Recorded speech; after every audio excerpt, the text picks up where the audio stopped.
The air in Maya's room was wrong. The ceiling fan above her hadn't moved in weeks, but tonight its blades looked alive, crooked arms frozen mid-grasp reaching for her. The wallpaper seemed to ripple when she stared too long, as though something beneath it was breathing.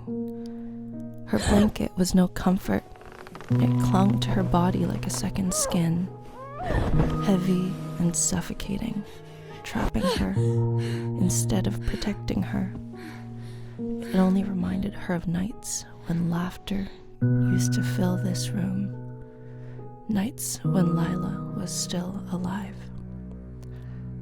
Now silence was all she had. Her last words to Lila were sharp and cruel, spoken in anger, words she could never take back. And then the accident, sudden, merciless, gone. Maya had buried her grief under layers of silence, refusing to speak Lila's name aloud, as if silence could undo what had happened. That was when she started seeing it. At first, she thought it was a trick of the dark, a coat draped wrong, a chair angled strangely. But then it moved, always in the corner, always watching. It was a dark shadow, arms too long, fingers curling like broken branches, a neck tilted at an impossible angle. Its skin, or what looked like skin, rippled faintly. Sometimes it seemed stitched together, as if someone had tried to sew a person back into existence and failed. And the eyes, two faint black orbs, they didn't blink, they just stared. Every time her fear spiked, it moved closer. She tried sleeping with a lamp on. She tried music. Nothing worked. The warped figure stayed, quiet, painfully quiet. Days blurred into nights, nights blurred into dread. At school, she shrank into herself. She remembered the last time she saw Lila, the fight, the slammed door, the silence that followed. She remembered thinking she would apologize tomorrow, but tomorrow never came. Now, every night, she replayed their last words.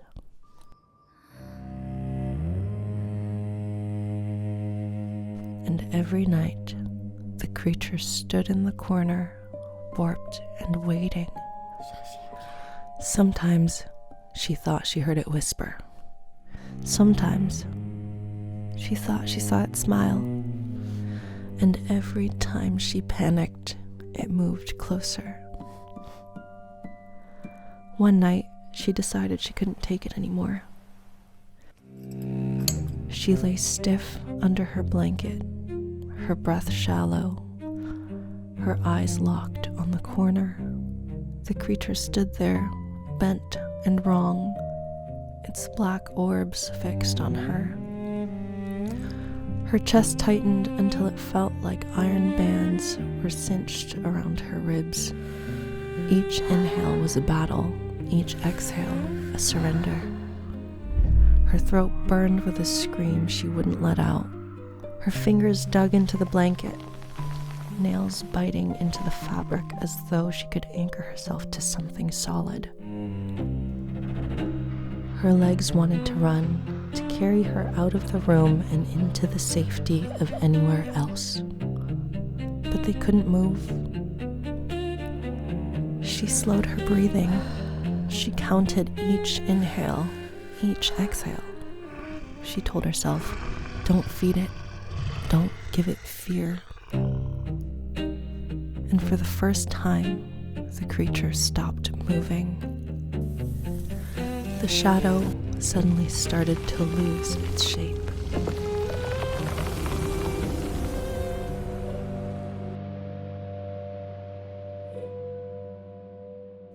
The room felt lighter without the creature's looming shape, but Maya didn't trust it. She sat upright, blanket pulled around her waist, staring at the empty corner. Her chest still ached, her breath still trembled, and somewhere deep inside, she knew this wasn't the end. She whispered into the silence, "Lila, I'm sorry." Her words hung in the air, fragile like spider silk.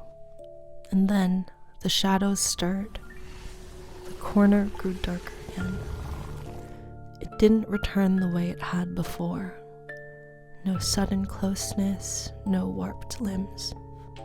Instead, the bent shoulders straightened, the two long arms shortened.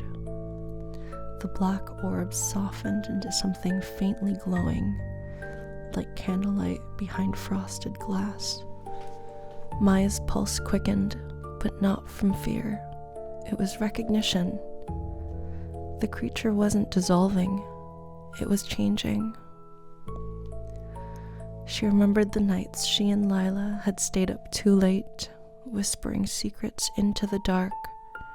How Lila always said, "Fear is just a shadow. It only grows if you feed it." The creature leaned forward now, like it was trying to remember what kindness looked like.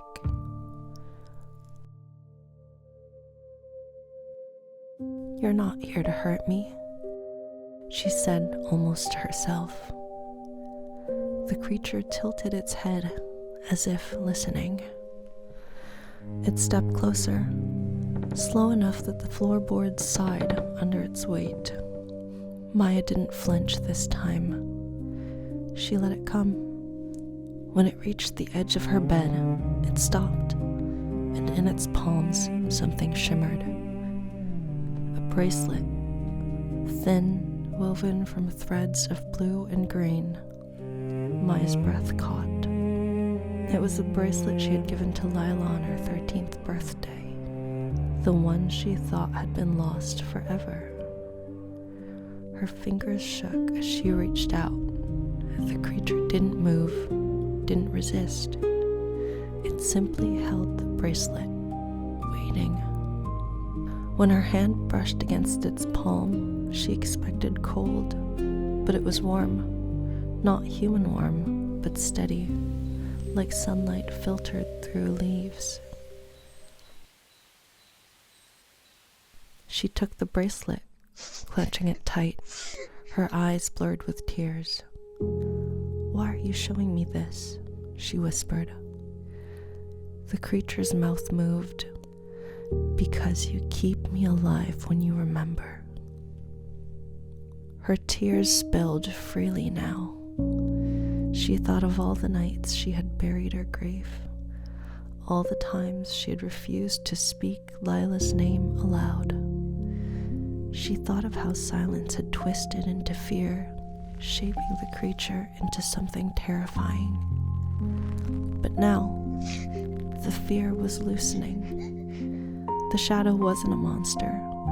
It was her grief, her guilt, her memory, given shape so it wouldn't vanish. And it wasn't hunting her. It was holding her pain, waiting for her to face it. The shadow leaned closer, pressing its forehead gently against hers. For a moment, she heard Lila's laugh again, bright, unbroken. She felt her hand squeezed, the way it used to be during scary movies. Maya smiled through her tears. "Thank you," she whispered. The shadow nodded once, then stepped back. Its body dissolved into the dark, leaving only the bracelet in her hand. The silence in the room was different now. Not wrong. Full. Maya lay back down, clutching the bracelet against her chest. And she understood the lesson. Fear feeds shadows, but memory feeds love. And love, even in grief, can turn the darkest corners into light.